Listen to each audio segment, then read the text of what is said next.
wisdom so far is not easy to embody.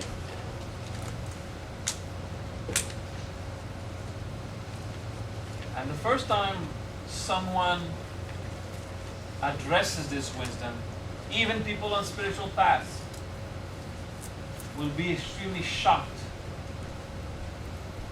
by that wisdom of virtue. And you need to respect those people.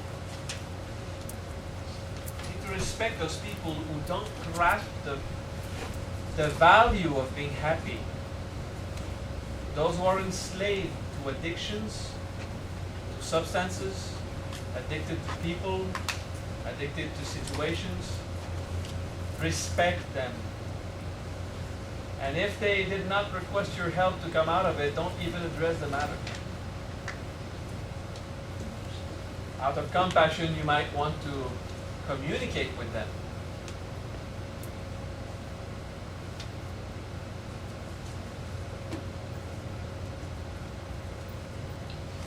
You might want to inspire them. And at the first sign of resistance, respect them. When people have suffered enough, they reach a point they want out of the game. When someone reaches the point of not wanting to live anymore, they will be ready for the wisdom because they need it to survive. Okay? Tzaphkiel in the third sphere, the Safel, or the third plane of consciousness, which is above the dream of separation, which is above individuality, is the pure and direct experience of oneness that inspires compassion instead of denial. But compassion and denial are terms that were not very used 3,000-4,000 years ago in the Hebrew tradition. It was what Old English now knows as misericord, that kind of going to helping others. When someone suffers abandonment, you're there to try to comfort them to a certain point that they don't become addicted to you. And once someone needs some kind of resource, you will bring it to them as long as it doesn't hinder you too much. And if it hinders you and you're still going to survive, well, make a little effort and give it to them. So that you will be happy because you don't need anything anymore, and they will be happy for having what they believe they really needed for a while. Okay? Compassion. And instead of using denial, they use a word which is a physical representation of denial, is when you use overstimulation. If gluttony is eating too much to eat your emotions, that's denial. Okay?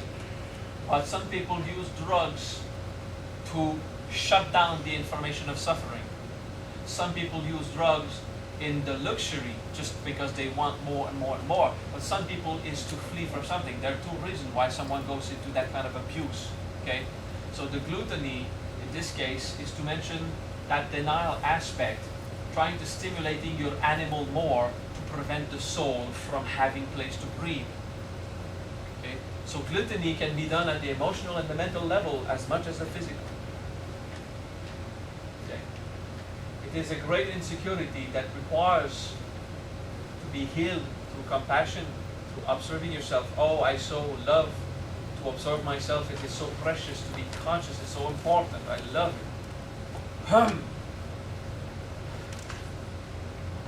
Okay? Tzaphkiel. So if Tzaphkiel came to manage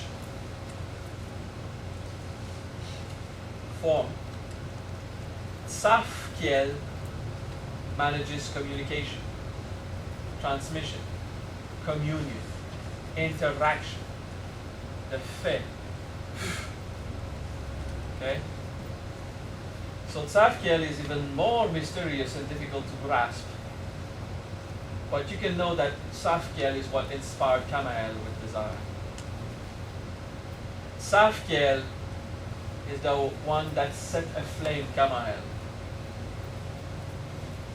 Tzaphkiel said, I'm going for it, you know. With no shame, he said, I'm going to exist as a saint. Tzaphkiel is God saying, let's do it. Okay? Then has the requirement of Kamael to be strong in your choice. So Tzaphkiel is to make the choice, while Kamael was to hold on to that focus. Tzaphkiel is to want God.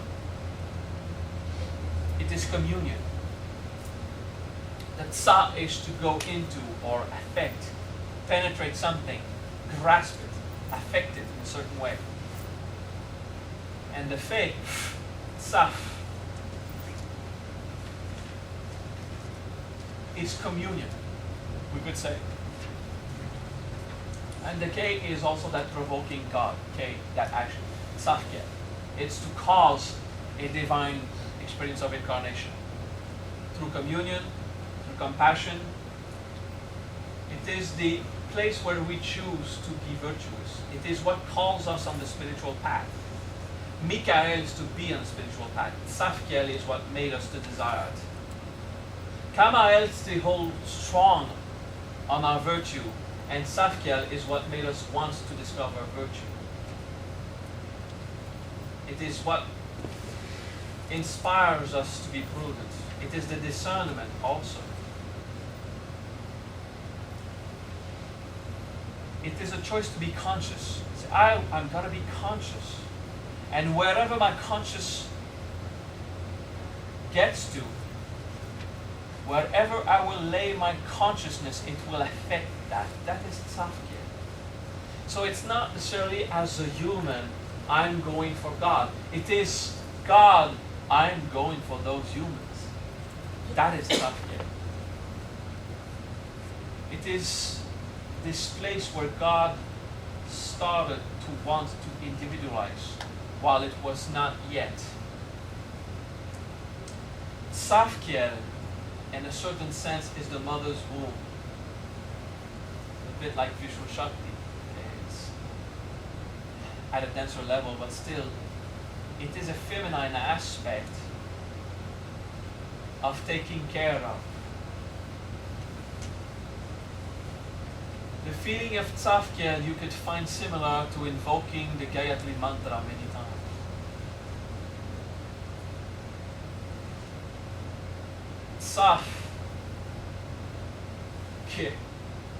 Tzaphkiel in Hebrew is the membrane around the digestive organs that holds everything together.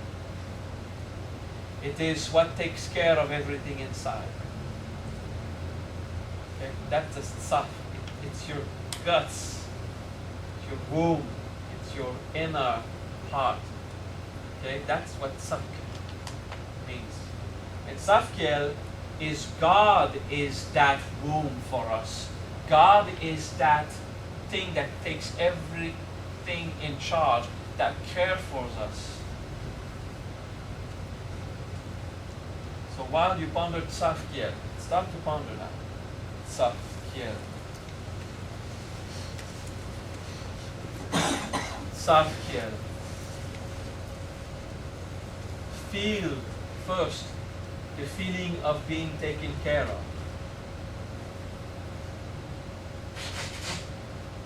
And in the experience of Tzaphkiel, eventually oneness will appear. Because God is there with you.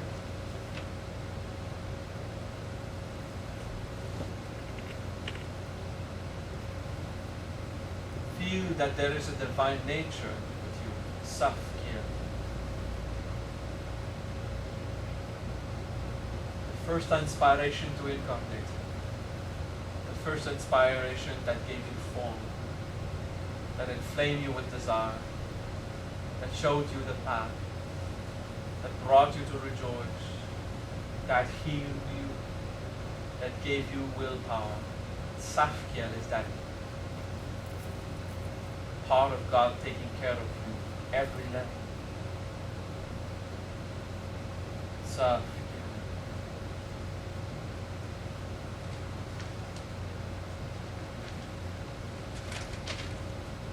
And let yourself feel, if you're still seeking, hoping somewhere inside, hidden very deep, maybe that your father or your mother will come back and take care of you. Go get it from Tzaphkiel. Take it directly from God. You will never have any other parent than Tzaphkiel. He's the caretaker of all individualized experiences of life.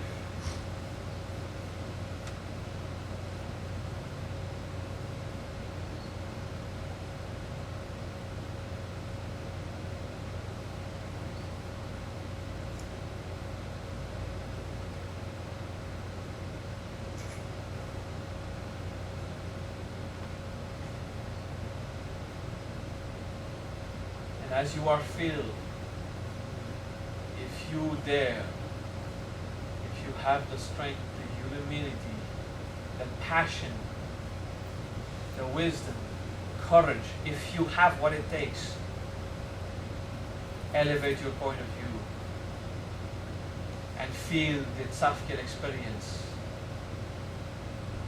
as a determination yourself to take care of others. If you have the guts, become Tzaphkiel and be invested with this desire to show them the path, to light their flame, to teach them rejoicing, to become the master.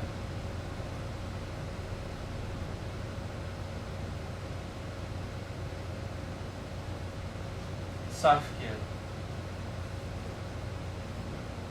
the embodiment of virtue,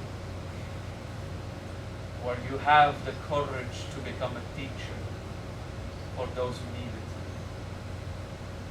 a lover for those who need it, a master for those who need it, a provider for those who need it, inspiration for those who need it, to imitate God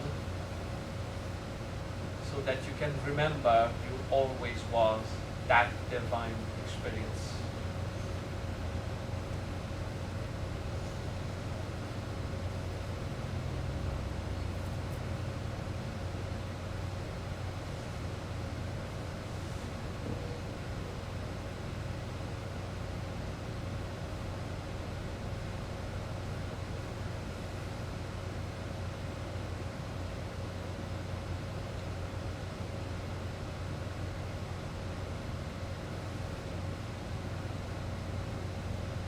As you endorse the role of the divine representative,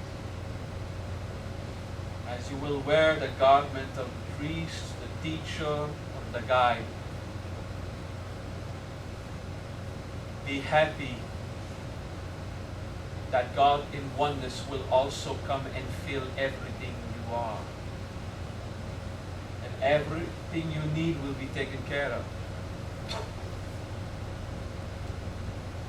Because while you have compassion, the universe has compassion for you.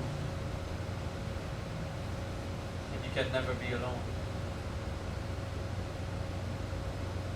Tzaphkiel.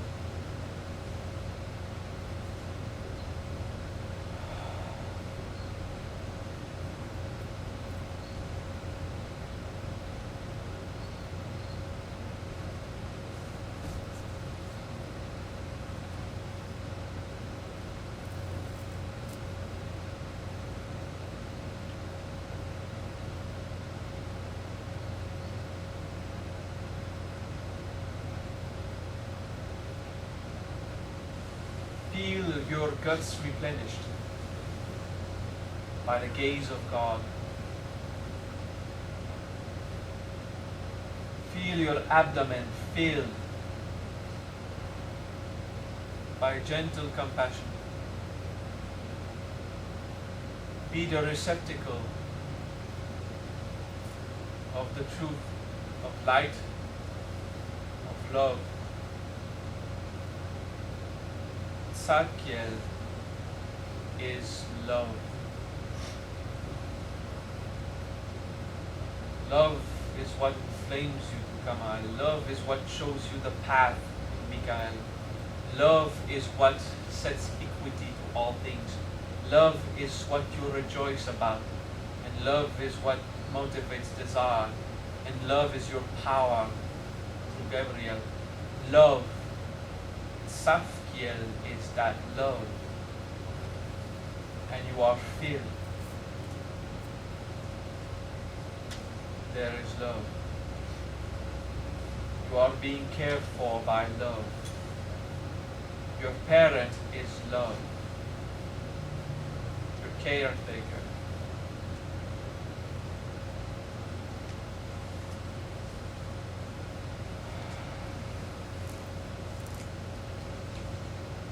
Tzaphkiel is the intelligence of Yahweh.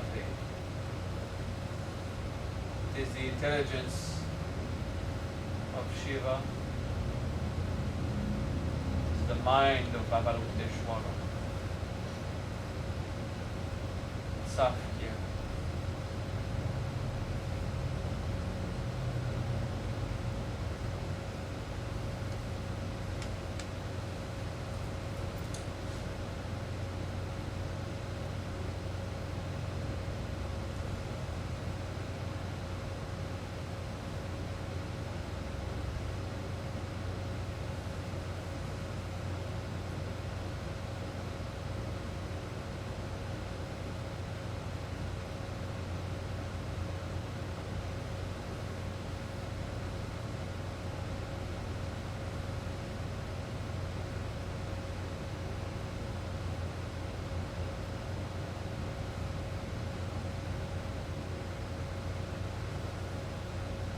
Breathe and relax. Come back to a mentally semi-active state. And we will look immediately, while you are in that state of being, to the second archangel Raziel, where no virtue and no vice exist, because it is beyond the experience of drama. It is beyond misericord. It is beyond compassion. It is beyond the possibility of trials. Raziel is simply what is manifested. It is on the second plane, the plane of Christ, of Buddha, of Vishnu, of Supreme Consciousness. Raziel means the mystery. Raziel is, it cannot be explained. Ra is something defined. It's the face of God, if you would like. Z is the tool, the means through which He addresses us. And L is that divine incarnation aspect, similar to Father of the eighth archangel that are named with L. Raziel is how God acts. And it is a mystery to be pondered that is beyond human understanding. It is not something you will grasp easily.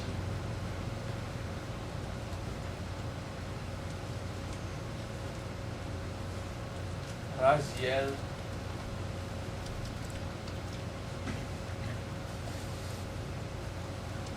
is when you are finally free of understanding.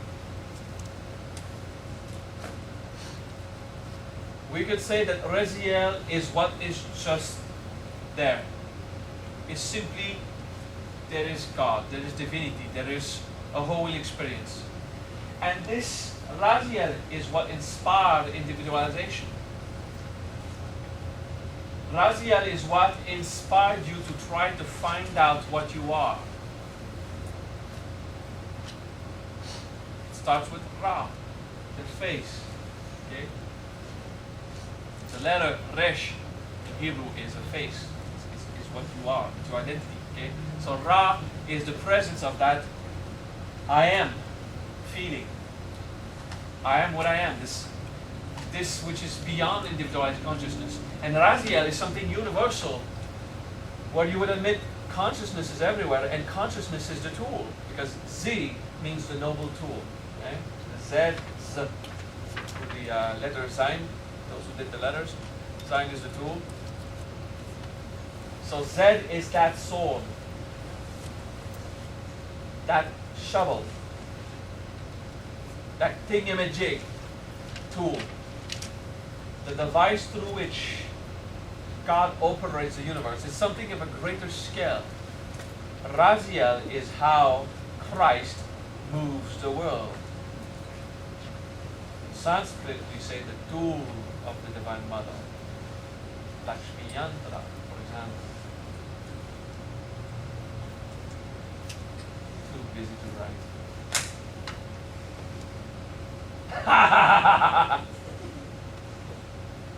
Okay, so Raziel, I'm going to let you ponder it. You first need basic archangels, and then start to climb your way, and then challenge your own identity when you accept the true sense of divine justice and equity, and then go beyond that in compassion. And in compassion, you are affected by that compassion, while you say, when I will have competence, I will do it too. I will imitate God. Until I remember, I'm not imitating Him, I'm doing. When I imitate God, it is God acting anyway. There's no separation there.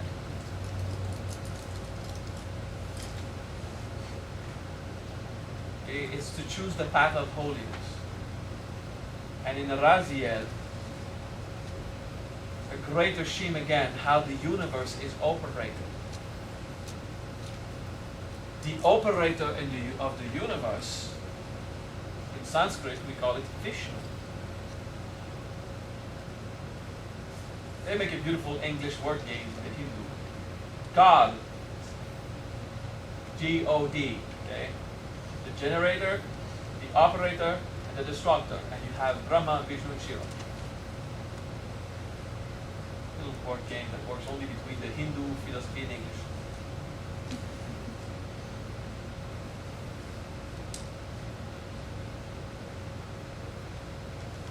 What is beyond the mystery? If the mystery is difficult to grasp, what is beyond the mystery? Metatron.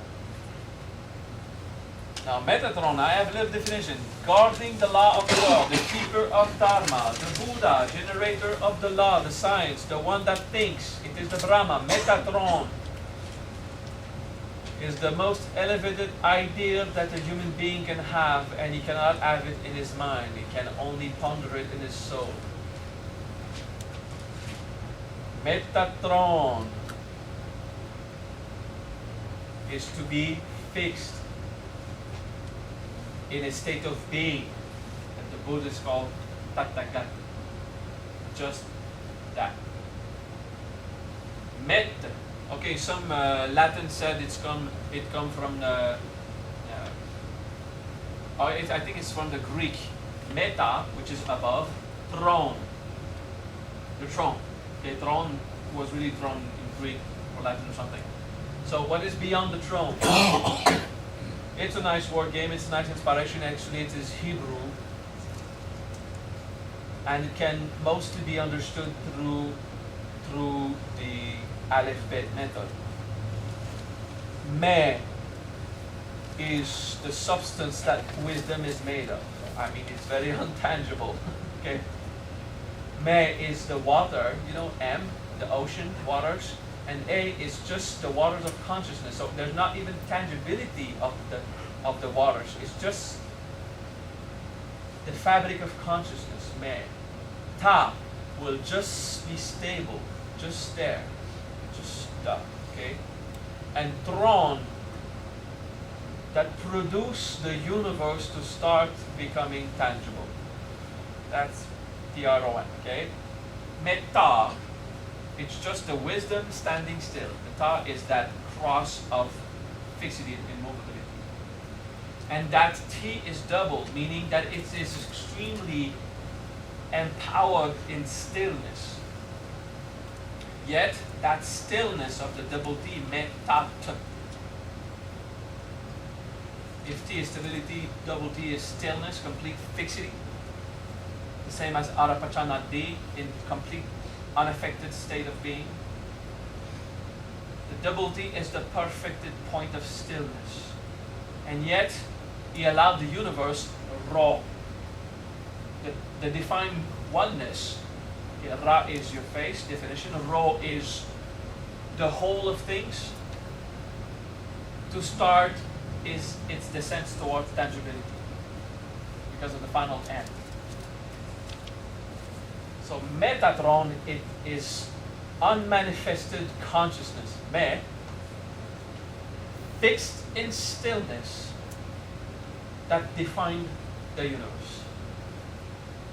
Metatron. Metatron. Through contemplation, when you enlighten, you can start to have an idea, and when you get to the 10th bhumi, it will be clear. When you experience Buddhahood, it will be clear. Before that, inspire yourself. Use it as a way to say, I'm going to fix on wisdom. Because being fixed on wisdom is what allowed manifestation of everything. And then you grasp it's not being fixed on wisdom, it's being fixed on consciousness. I'm going to stay mindful of everything. Fixed in consciousness. Metatron. Mindful of the highest wisdom and the most dense manifested reality. Metatron, that's what it is. And then you evolve and you understand that what you believed to be fixity was not fixity. What you believed to be consciousness was not consciousness.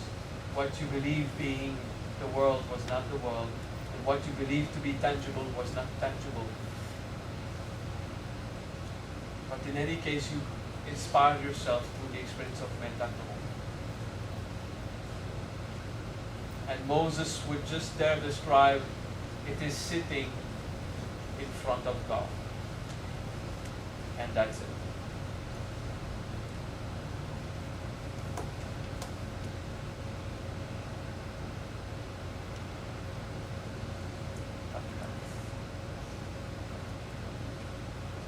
It is the most simple state of being, with no thought, with no desire.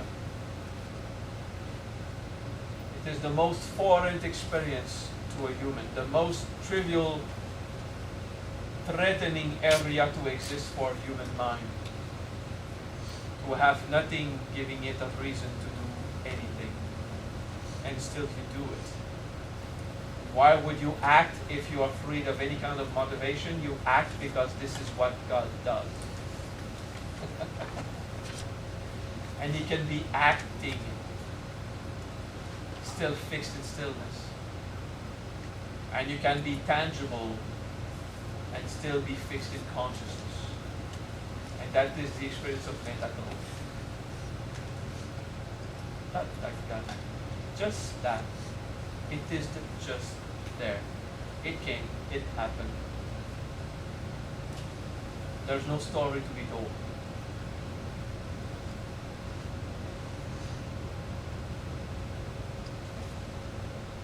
The Buddha would also call it Mahaparinirvana, final liberation from enslavement to coming back. The final not going to come back. The highest point where there will be no more action.